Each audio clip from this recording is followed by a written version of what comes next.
Sydney launch of Shen Jiawei's painting history. The book was launched in late March in Hong Kong and Washington, but without Shen Jiawei being present. So this is a very special occasion for him. Shen Jiawei is well known in the international art world for his painting Standing Guard for Our Great Motherland that was singled out for praise by Madame Mao in 1974 during the Cultural Revolution. When she fell from grace and was arrested, the painting that had been collected by the National Art Museum was unceremoniously bundled up and returned to Shen Jiawei's workplace. He picked up the bundle in a pile of rubbish, then shoved it under his bed. He was too afraid to unwrap it. Anything to do with Madame Mao was highly problematical. Shen Jiawei's father was incarcerated without explanation for a year at his workplace jail because it was reported he had proudly hung a poster of his son's famous painting next to his desk. 20 years later, in 1997, the painting was brought to Sydney and unwrapped for the first time. The painting was badly damaged, but Shen Jiawei restored it by referring to photographs he had taken and with the help of the conservators at the Art Gallery of New South Wales. So the connections are very strong. The intriguing memoir of Shen Jiawei is recorded in this book that we have here. Here I introduce Sir Roderick and Lady Gillian Dean over here from Wellington, New Zealand, whose curiosity about the stories behind Shen Jiawei's paintings led to his writing the chapters of this book. Sir Roderick and Lady Gillian sponsored the English translation by Ted E. and Denise E., who is here in the front, and the manuscript was titled Behind the Canvas. I edited and polished the manuscript for submission to a publisher. After running against blank walls with art publishing houses for over a year, I happened to ask Cambria Press in Amherst, New York, if they'd be interested in looking at the manuscript. The manuscript underwent 2 blind review processes, and I worked to address the issues raised and resubmit it for a second round of blind review. The manuscript was renamed Painting History, and this is what we see before us now. Sir Roderick and Lady Gillian were the main sponsors of the paperback edition of Painting History. This is the paperback. Mr. Yap Lim Sen of Ipoh, a long-time supporter of Shen Jiawei, and also Miss Helena Chan of Appreciation Gallery in Singapore were also generous in their support of this edition. At this point, I introduced celebrity art critic of the Sydney Morning Herald, John MacDonald. All of you know him. John and Jiawei are bibliophiles who are similarly erudite through their wide reading across cultural borders. So I think in this kind of, we are same kind of people. When I saw you, once we walk in the street and we pass through the window of a bookshop, and then straight away come to the bookshop and let all the people go. So me too. I think you're number 1 book lover. I'm number 2. Well, I don't know about number 1 or 2, B1 or B2, but today the history painting is already replaced by the history movies. But when I avoid to watch many rubbish movies is because the director chooses the actress. They are so different with the real person. For me, I think I use the technique is very much realistic. It is come from Courbet, the French artist, and I think he started this so-called realist scale system. But when I put all of the history figures together, this is not so looks like so-called realism or realist system, because the people you looks like in my painting, it looks like a bigger photograph or a group photograph, but every people is lived in their own time and own space. So this is a mixed space and time. The time is surreal. The first big one you did in Australia like that was the Third World, which was, I think, 92 figures. Yeah. And you had to keep adding to it as events kept unfolding while you were painting.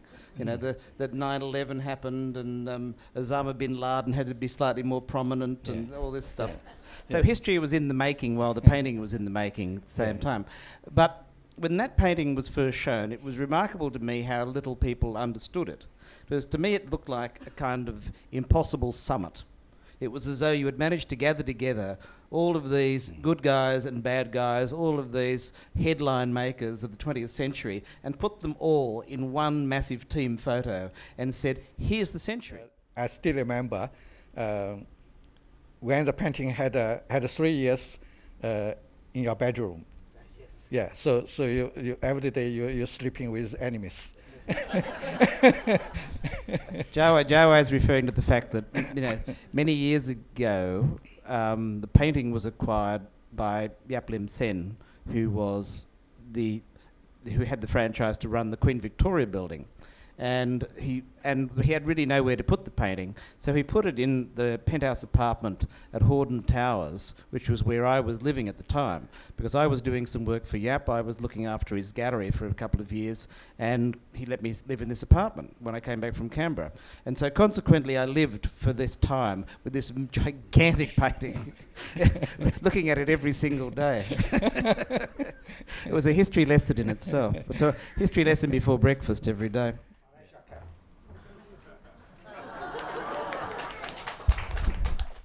You can see that Jiawei is actually a revolutionary romantic. This is my own cap. Is only 40 years. My head looks bigger now. That's a. This is the PRS cap. Is number 3. So it's but I don't know why it becomes smaller. I become big. This is the Second World War. Russian Red Army. I think they give the life price is 27 million people was killed. This is Lenin's time. This is a Bujoni cap. Bujoni is a marshal of Soviet Russia. This is the Sherlock Holmes version. Sherlock Holmes one. Yeah, this one is. Firstly, beware the man with many hats. Is there anyone here who's not yet been painted by Jiawei? I'm just interested in sort of looking after his career path, really. I was thinking the other day about artists' career paths. Do they ever actually think about things like this? And you remember Zofreya coming up with the idea and saying, I've got to have a job for a lifetime. What should I paint? He painted the Psalms. What a good idea. Kept him going for 15 years, I think. Try the constellation. I know, but anyway, he's been completely overtaken by Jiawei. And the idea, though, of immortalising all those heroes, scoundrels, scallywags, geniuses, mavericks, tyrants, despots, psychopaths, but not as I remember any art critics. But occasional saviours of humanity in the great series of history paintings has kept Jiawei on the top of his career for 40 years and is still going. And that is some career path. And what's more, they are by any definition epic paintings. I think his own particular genius, though, is in manipulating all those figures so indelibly inscribed into modern history, into compositions redolent with unlikely associations and references. For example, there's Pope John Paul and Gorbachev meeting, but let's face it, hardly recognizing each other, hardly discoursing under Michelangelo's Last Judgment in that great epic, Absolute Truth. The endless parade of contradictions and confusions of our modern history are told with graphic sincerity, and you must admit that in order to grasp such enormity, you would have to feel and to sense those great clouds of turbulence that have hovered over 20th century history, which I think, of course, Jiawei does feel. He brings to his art all the convulsions of his own life and then stills it, composes it for our interest and contemplation. And there's an unusual sense of authenticity about his work too. We're not allowed to forget that however convincing and authoritative the content, all those figures we know so well from history, we are still looking at a painting. And so there are those marvelous references to, for example, the great Tang painter Yan Liben, in which, of course, the Tang Emperor Taizong is replaced with Chairman Mao, which he would have approved of course.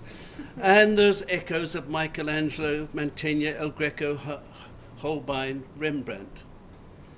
I think in order to comprehend Jiawei's embrace and concern for humanity, just read the chapters of the book, which is what the book is really about. It's the stories, the sensibilities, the interests, the imaginations behind the paintings.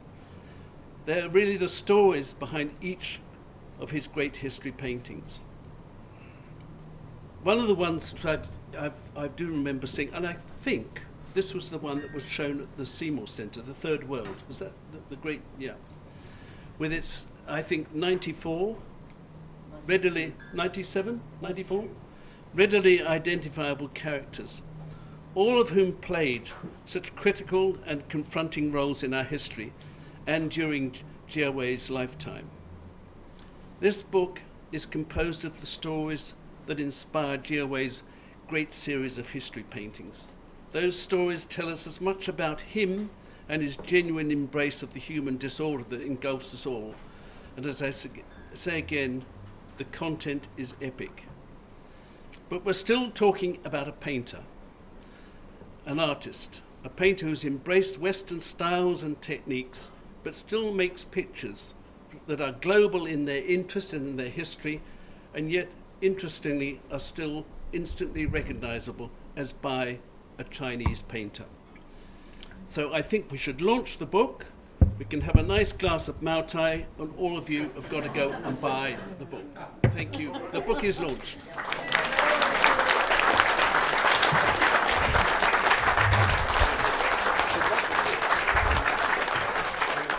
Thank you, Edmund.